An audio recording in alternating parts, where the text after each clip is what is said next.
Oke, kita masuk pada penjelasan. Tadi kita sudah membaca dan sudah dibacakan artinya. Sekarang kita masuk pada tata cara bagaimana caranya untuk bertayamum. Oke, silahkan perhatikan.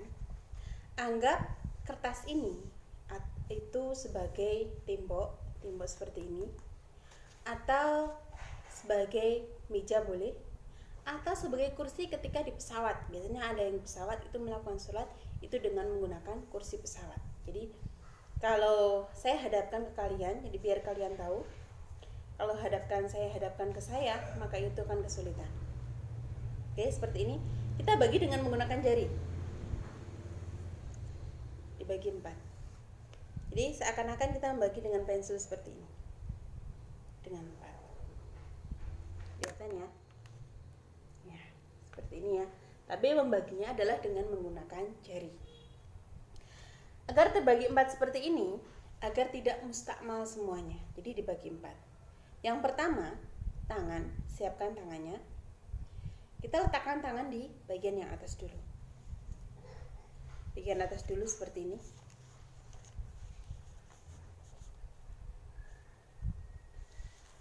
Kalau di menghadap sana berarti seperti ini. Ya, teman, segini ya, begini ya. Atau contohnya seperti ini. Satu tangan.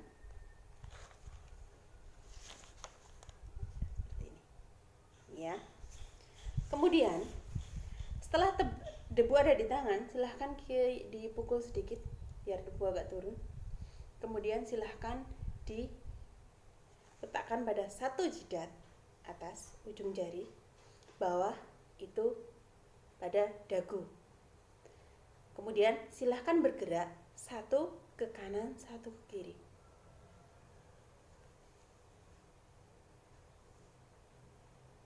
Tayamum hanya dilakukan 1 kali. Itu ya. Jadi gerakannya seperti ini, memutar. Itu. Paham ya? Hanya 1 kali. Kemudian sisa debu tadi yang di atas sudah mustakmal atau sudah terpakai, kita gunakan yang bawah untuk tangan. Yang bawah untuk tangan. Seperti ini.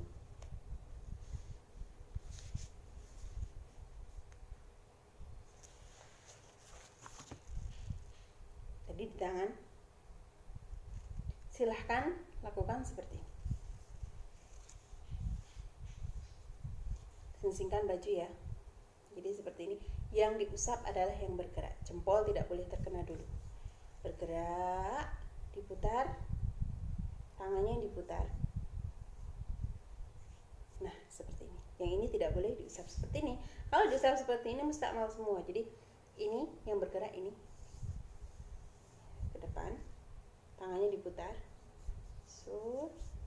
Nah, kemudian yang satu, tadi ini belum kenangan. Yang satu diusap seperti ini. Diputar tangannya menghadap ke bawah. Jempol mengusap jempol. Makanya jempol tidak boleh terkena. Itu seperti itu. Itu namanya tayamum. Besok akan dijelaskan lagi tayamum. Kemudian tayamum itu ada sebab-sebab tayamum. Sebab tayamum yaitu yang pertama adalah disebabkan diperbolehkannya tayamum.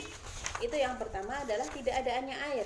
Jadi tayamum itu boleh dilakukan jika tidak ada air. Misalnya kamu melakukan perjalanan, yaitu dari kamu sedang melakukan haji, kemudian kamu di suatu daerah, yang daerah itu kamu tidak menemukan air sama sekali. Jadi di situ hanya ada padang pasir. Silahkan melakukan tayamum. Kemudian setelah beristihad bahwa di situ tidak ada tayamum, silahkan lakukan tayamum. Itu boleh. Bahwa tidak ada air, silahkan bertayamum.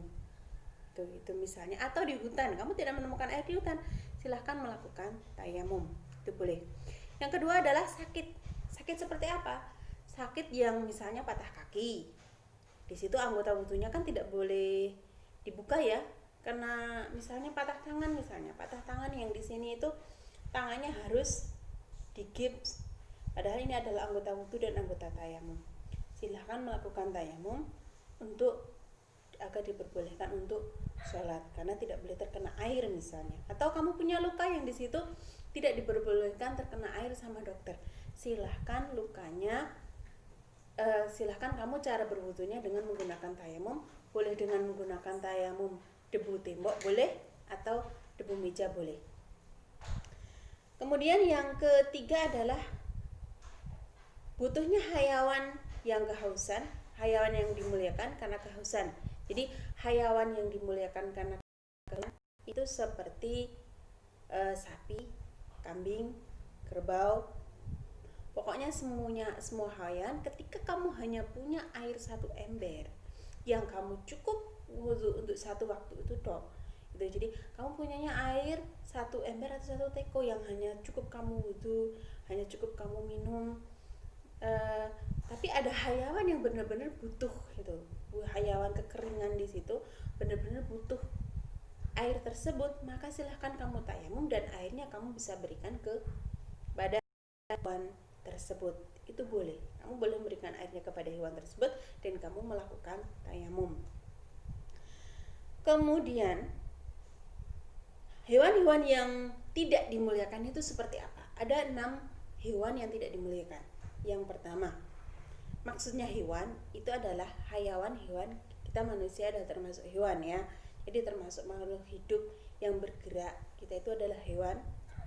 Maka dikatakan ada hewan yang dimuliakan, ada hewan yang tidak dimuliakan. Hewan yang dimuliakan itu seperti yang pertama adalah orang yang meninggalkan sholat. Orang yang meninggalkan sholat itu dianggap adalah hewan yang tidak dimuliakan. Jadi ketika kamu punya air 1 ember dan itu hanya cukup untuk berwudu, sedangkan ada orang yang selalu meninggalkan sholat, orang yang tidak pernah sholat, bisa kehausan gitu atau kekurangan air di situ, sudah banget hausnya, banget tidak ada air sama sekali, itu kamu boleh menggunakan air itu untuk wudu daripada diberikan kepada orang yang selalu meninggalkan sholat tadi, karena dianggap orang yang meninggalkan sholat adalah orang yang tidak dimuliakan atau hewan yang tidak dimuliakan.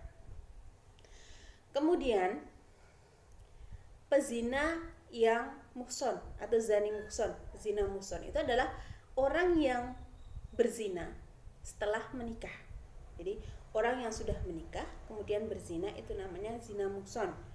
Orang yang berzina setelah menikah itu ketika seperti tadi, kamu punya air banyak, kamu punya air sedikit, itu kamu boleh gunakan berwudu jika kamu tahu bahwasanya orang yang butuh air tersebut adalah orang yang suka berzina dan dia sudah menikah.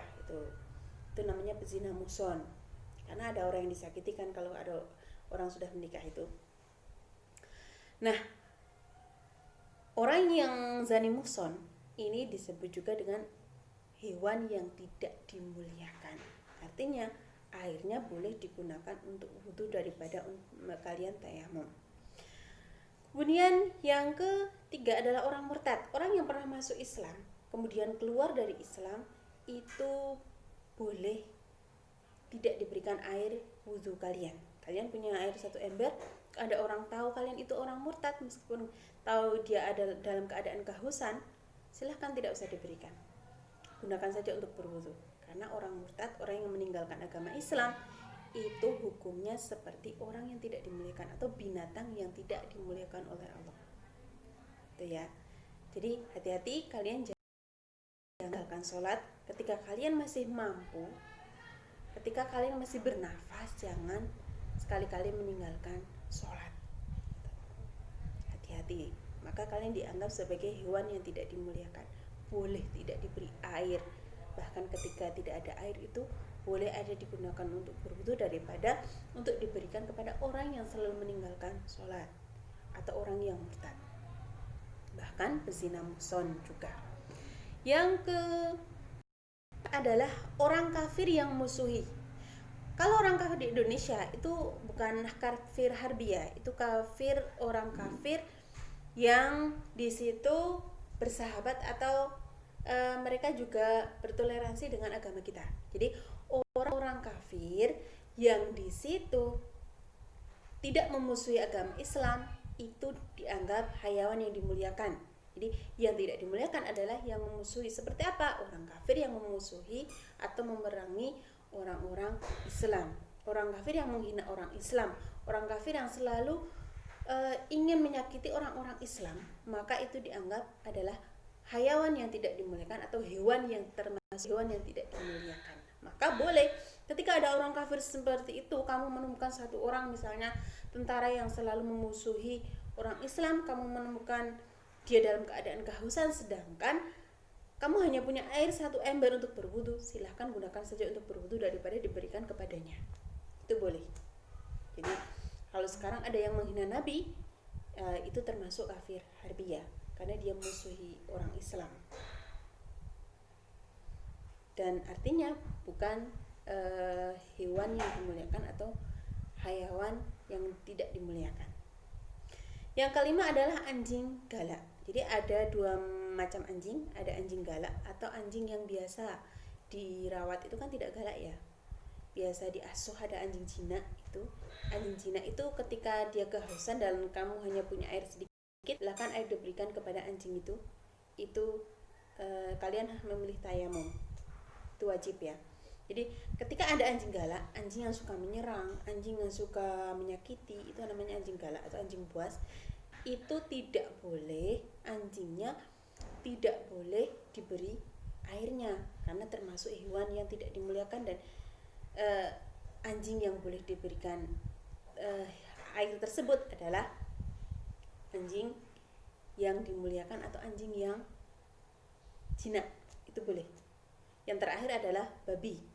Kalau babi itu semua babi tidak ada yang dimuliakan. Semua babi termasuk hewan yang tidak dimuliakan karena babi termasuk hewan yang menjijikkan. Gitu. Kalau ada anjing, kalau anjing itu kan ada yang jinak, seperti Ashabul Kahfi itu kan punya anjingnya jinak juga kan. Dan anjingnya Ashabul Kahfi itu kan anjing dikatakan bahwasanya anjingnya masuk surga. Artinya ada anjing yang baik gitu.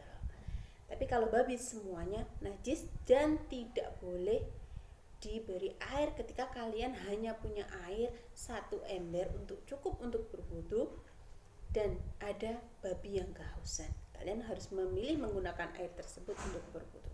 Oke, silahkan kerjakan tugas di Google Classroom seperti biasa. 5 pertemuan kelima ya, artinya kalian harus sudah mengerjakan 5 tugas, harus sudah punya 5 nilai. Jadi tanpa saya nanti di akhir semester harus mengejar-ngejar siapa yang belum mengerjakan tugas, silahkan kalian sudah siap mengerjakan, tinggal buka Classroom seperti biasa 10 soal. Oke, sampai di sini silahkan pertanyaan tinggalkan di kolom komentar atau japri juga boleh agar lebih leluasa bertanya. Oke, kita akhiri dengan baca alhamdulillahirabbil alamin. Assalamualaikum warahmatullahi wabarakatuh.